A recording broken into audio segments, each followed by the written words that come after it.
भैया ए चाचा बोली चालू कर दल बनी।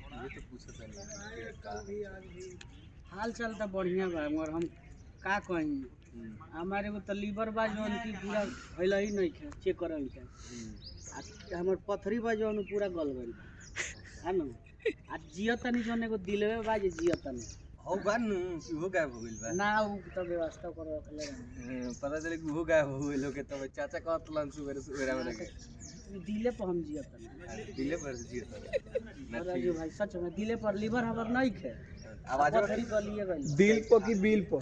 ना देथी पे उ दिल पर दिल पर ना हां ई का होला छेदा अच्छा कान में के गनवाई रहे छेदा में लपेटा उ सब ना एक कान में के छेदा, कान में के छेदा कान में के छेदा, कान में के छेदा में जो लकड़ी जला ओकर के लपेटा कहल जाला बंद ननु भेल बा कान में के ना छेदा। ना दे बाबा छेदवा में लकड़ी जलाई नहीं खाओ तो छेदा वो छेदा समझ रही है ना तो हम दिले पर जिया अच्छा ये बताई दाढ़ी बड़ा रखे के बा कि निकाले के बा? हां दाढ़ी रखे के बा कि निकाले के बा? दाढ़ी के ये लुक नु रही तब नु राजू आई ना कहे के मतलब ये बा कि दाढ़ी आपको रखना है एक सीन तक या उसके बाद निकालना है आपके मन से?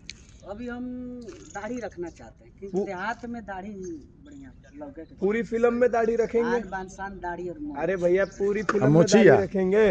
मोछिए तो बढ़ता है इतना तो बढ़ा के ओकरा गोचिया कर राजू लिया। भाई पूरे फिल्म में दाढ़ी रखना है? हां ठीक डन किया जाए भाई, पूरी फिल्म में दाढ़ी रखेंगे। लॉक किया जाए इस बात को हां हैं लॉक कर दिया आज जाए। पूजा हुआ आपका पहला फिल्म हो रहा है अब 50 गो रुपया दे रहे हैं बताइए यही रिकॉर्ड तो रिकॉर्ड काटी काटी काटी जल्दी काटी पंडित